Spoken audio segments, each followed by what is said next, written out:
காங்கிரஸ் கட்சியினுடைய டேட்டா பிரிவு தலைவர் பிரவீன் சக்கரவர்த்தி அவர்கள் தான் இன்றைய சிறப்பு நேர்காணல்ல. வணக்கம் பிரதர். யாரா நீ சம்பந்தம் இல்லாம வணக்கம் போடுற? சம்பந்தப்படுத்திக்கிறது எத்தனை ஒரு பஞ்சாயத்தடா முடிச்சு பாரு. நமக்காக அம்பட்டு போலும் புள்ள குட்டியோட வெயில்ல காத்து கிடக்குறாங்களே. இந்திய அரசியல்ல மிகப்பெரிய ஒரு பிரளயத்தை ஏற்படுத்தியிருக்காருன்னு சொல்லலாம் ராகுல் காந்தி அவர்கள். இதற்கு பின்னணியில உங்க டேட்டா இருக்கு. புலி கொட்டை எடுத்துதான் எடுக்காதுதான். முதல்ல ஒரு தமிழரா நீங்க அங்க போய் பண்ணிருக்கீங்க. நீங்க யார் அப்படிங்கிற ஒரு அறிமுகத்துல இருந்து தொடங்கலாம். சரி, செல்லத்துக்கு வெக்கத்தை பாத்தியா? நான் யார் அப்படின்னா நான் இங்க இருந்து ஆரம்பிக்கிறது. எதையாச்சும் சொல்லியா? நான் வந்து சென்னையில தான் பிறந்து வளர்ந்தவர். தமிழ் படிக்கிறதுக்காக சென்னை விட்டு போய் ஒரு கிட்டத்தட்ட 35 வருஷம் ஆயிடுது. லண்டன் ஜனங்கள்லாம் நாடு விட்டு நாடு போய் ஜனங்களை கொல்ற முடிவு பண்ணிட்டியா? அதுக்கப்புறம் வெளிநாட்டுல அமெரிக்கால படிச்சு அமெரிக்கால வேலை செஞ்சு திருப்பி வந்து பாம்பேல வேலை செஞ்சு அதுக்கப்புறம் 2009 டாக்டர் மன்மோகன் சிங் பிரதமரா இருந்த போது நான் போய் அவங்க அவரோட கவர்மெண்ட்ல போய் வேலை செஞ்சேன். போய் சொல்லாத. உன்னை பார்த்தா உடுப்பி ஹோட்டல்ல கூட வேலை செஞ்ச மாதிரி தெரியல. மதர் மேல் பிராமிஸ். அதுக்கப்புறம் அரசியலுக்கு வந்துட்டேன். உன்னெல்லாம் யார் இங்க வர சொன்னா? யார் வர சொன்னா? ராகுல் காந்தி அவர்களை உங்களுடைய பணியை பார்த்து ராகுல் காந்தி அவர்கள் கூப்பிட்டாரு அப்படின்னு சொல்லி கேள்வி. மூஞ்சிக்கு முன்னால புகழாத, அது எனக்கு பிடிக்காது. அதுக்கப்புறம் 2017 அவர் வந்து ரொம்ப வற்புறுத்தினார். இந்த மாதிரி ரொம்ப அரசியலுக்கு நீங்க ஃபார்முலா கட்சிக்கு வரணும் அப்படின்னு. அண்ணன், எனக்கு உதவி செய்யறதுக்கு உங்களுக்கு ஒரு நல்ல வாய்ப்பு கிடைச்சிருக்கு, பயன்படுத்திக்கோங்க. நான் அதாவது இப்ப இருக்கிற அரசியல், தமிழ்நாடும் அரசியலும் சரி தேசிய அரசியலும் சரி, நான் வந்து ஒரு அரசியல் குடும்பத்துல இருந்து வரல. சார் என்ன சொல்ல வரீங்க? சோ ஒரு வாரிசு அரசியல் அதெல்லாம் ஒண்ணும் கிடையாது எனக்கு. நீங்க அரசியலுக்குள்ள போகும்போது நான் வந்து அரசியல் பின்புலம் இல்லாத ஒரு குடும்பம்னு சொன்னீங்க. சரி விடு, தெரிஞ்சு போச்சுல ஐயா சாமி விடு. ஒரு வழியா ஒரு குடும்ப ஆதிக்கம் இருக்கு இல்லையா? அப்படி ஒரு விமர்சனமும் இருக்கு. அப்ப இவரை ப்ரொஜெக்ட் பண்ணணும்னு சொல்றது யாரு? காங்கிரஸ் தொண்டர்கள். நம்பிட்டேன். வா, காங்கிரஸ் தொண்டர்கள் சொல்றது. சார் இதை ஏத்துக்கிற மாதிரி இல்லையே சார். ஏன் ஏத்துக்க மாதிரி? ஒரு மனுஷன் போய் பேசலாம், ஆனா ஏக்கர் கணக்கில் எல்லாம் பேசக்கூடாது. 2026 தமிழகத்துல தேர்தல் வரப்போகுது. அதையும் நீங்க உற்று கவனிச்சிருப்பீங்க. புது வரவா விஜய் அவர்கள் வந்திருக்காரு. அவன் ஒரு காமெடி பீசியா. இப்படி பல்வேறு விதமான கூட்டணிகள் உருவாயிருக்கு. நிறைய புதுவிதமான ஒரு தேர்தலா இருக்கு. இதை நீங்க ஏதாவது ஆய்வு பண்ணீங்களா? 2026 தேர்தல் ஒரு புது அரசியல் சூழ்நிலையை உருவாக்கும். யாருக்கு? யாருக்கோ ஆட்சி மாறும் சொல்லலன்னா சொல்லு, நீதான் தைரியமான ஆளத்தை சொல்லு. சொல்றா, கூட்டணி ஆட்சி வரும்ன்றீங்களா எல்லாரும் சொல்ற மாதிரி? கூட்டணி ஆட்சியோ இல்ல, நான் ஆட்சி மாறும் கூட சொல்லல. ஆனா சூழ்நிலை, ஒரு பொலிட்டிக்கல் கிளைமேட். ஏன்னா இவன் பூசண மாதிரி இருக்கணும், பூசாத மாதிரி இருக்கணும், பார்த்தா பழிர் இருக்கணும். இதெல்லாம் தொழில் நேக்குமா? நீங்க வந்து திரு விஜய் அவர்களின் மதுரை மாநாடு, அப்புறம் இந்த திருச்சி மீட்டிங் எல்லாம் பார்த்தேன். அது கொஞ்சம் கிரவுண்ட்ல இது டேட்டாவும் எடுத்திருக்கோம். நாங்க ஒப்புக்கொள்ள வேண்டிய விஷயம் என்னன்னா, அவர் வந்து ஒரு சக்தியாக வரார்.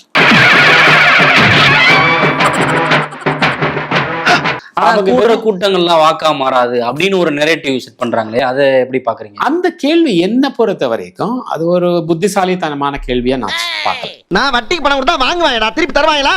என்னானே நீங்க டெரர் பேச வச்சுக்கிட்டு இப்படி பீதி ஆகுறீங்க. ஏற்கனவே வந்து காங்கிரஸோட வந்து தாவேகா தலைவர் விஜய் அவர்கள் கைகோர்ப்பார் அப்படின்ற ஒரு எதிர்பார்ப்பு இருந்துச்சு. அப்படி பேசப்பட்டதாலாம் ஒரு தகவல் வந்துச்சு. அப்படி எதுவும் நடந்ததா? இல்லை, அதெல்லாம் ஒண்ணும் நடக்கல. புரிஞ்சு போச்சு. ஏழு இடத்துக்கு அமனத்தோட போகுதுன்னு எங்களுக்கு தெரியாதாக்கு. இப்ப நம்ம 6 மாசம் இருக்கு. 6 மாசத்துல என்ன வேணா நடக்கலாம். நான் பட்டும் படாமலும் பேசுறேன். இது வந்து எந்த கட்சிக்கு நேரடியா பாதிப்பை ஏற்படுத்தும்? 2026க்கு அப்புறம் அதிமுகன்ற ஒரு சக்தி இருக்காது. சட்ட கிழிஞ்சிருந்தா தச்சு முடிச்சிடடா, நெஞ்சு கிழிஞ்சிருக்கு எங்க முறையிடலாம். அதிமுக ஒரு சக்தியாக இருக்காது. கரைந்து போக ஆரம்பிக்கும் அப்படின்றீங்களா? என்னடா சொல்ற? ஆமண்ணே. இப்ப விஜய் அவர்கள் பெரிய அரசியல் சக்தியா உருவாவார் அப்படின்னு சொன்னீங்க. அதிமுகவுடைய இடம் கேள்விக்குறியா இருக்கு அப்படின்றீங்க. இதனால திமுகவுக்கு எந்த அளவுக்கு பாதிப்பு இருக்கும்?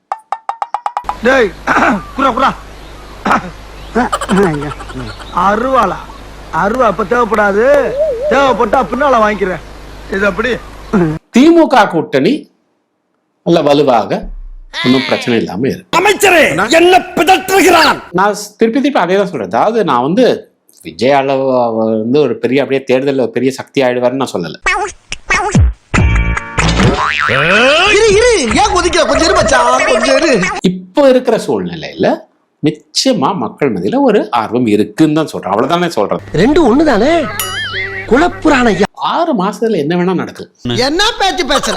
ஏன்னா இன்னொரு பக்கம் திமுகவை தான் கடுமையா எதிர்க்கிறாரு விஜய். நீங்க திமுக கூட்டணியில இருந்துகிட்டு விஜயோடைய அந்த சக்தியை வந்து வெளிப்படையா சொல்றீங்க. கொஞ்சம் ஓவரா தான் போய்கிட்டு இருக்கோம். அப்படிங்கும்போது மேபி உங்களுக்கு ஒரு இன்ட்ரெஸ்ட் இருக்கோ, இந்த பக்கம் ஒரு பேச்சுவார்த்தை நடக்குதோ. அப்படி பச்சையா சொல்ல முடியாது, ஒரு யூகமா சொல்லலாம். அவ்வளவுதான். நான் வந்து ஒரு டேட்டா மூலமாக என்ன இருக்கோ அதை நான் வந்து அதை தான் நான் சொல்றேன். இதை விட டைரக்டா உலகத்திலே யாராலையும் சொல்ல முடியாதுடா.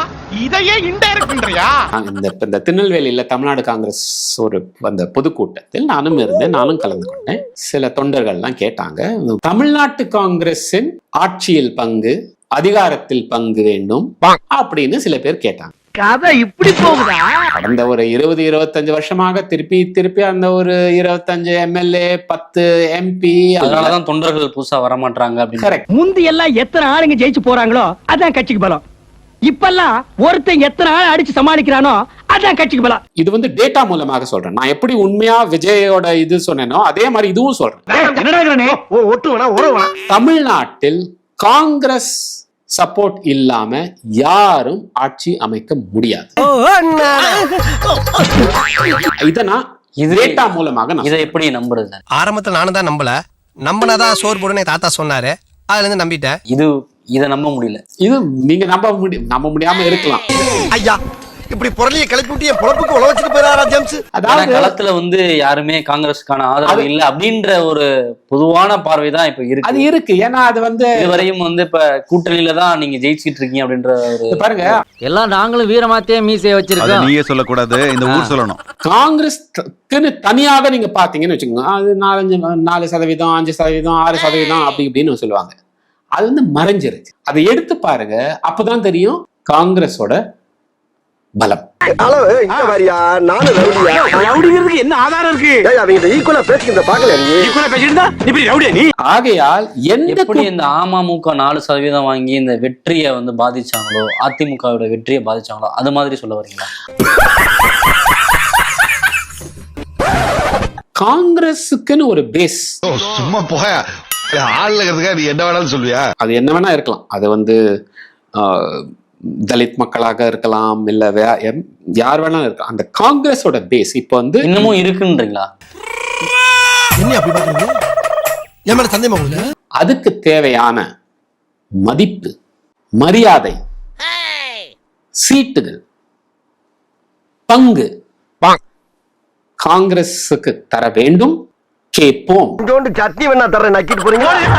இதெல்லாம் விஜயோட அரசியல் வருகையை முன் வச்சு இந்த டிமாண்டுகள்லாம் வந்து திமுக கேட்கப்படுதா அப்படின்ற ஒரு விவாதமும் எழுந்திருக்கு.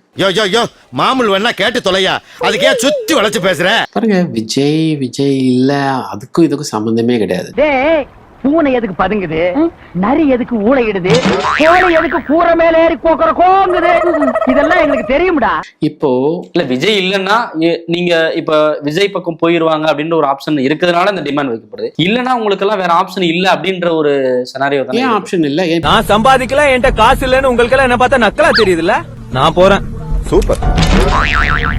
பேச்சாத்தான் இருக்கும். தமிழ்நாட்டு காங்கிரஸ் தொண்டர் எங்களுக்கு என்ன, நாங்க ஏன் கட்சியில இன்னும் இருக்கோம், எங்களோட உரிமை என்ன அப்படின்ற கேட்க வேண்டிய டைம் அப்படி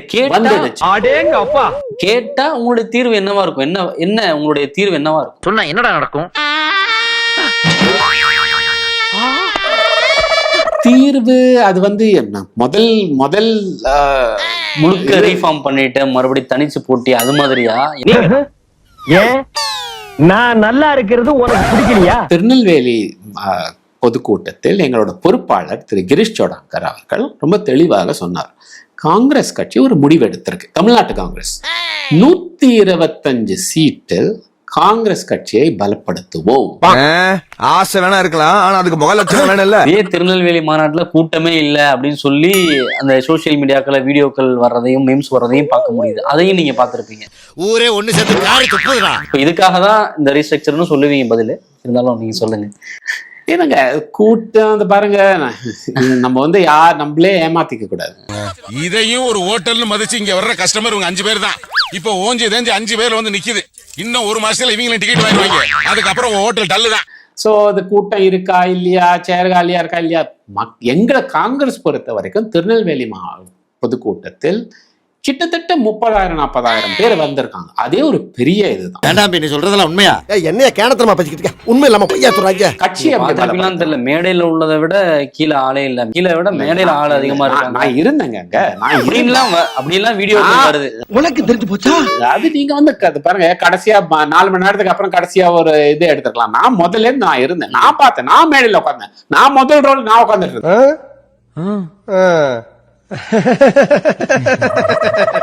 இனிமேல இருந்து தமிழ்நாடு காங்கிரஸ் பலப்படுத்தணும் அப்படின்ற ஒரு ரொம்ப தெளிவாக தொண்டர்கள் தெளிவாக, தலைவர்களை பத்தி தெரியாது, தொண்டர்கள் தெளிவாக இருக்காங்க.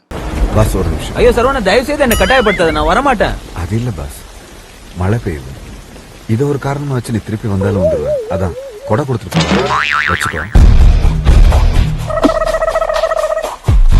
Okay, all the best. Start பண்ணு.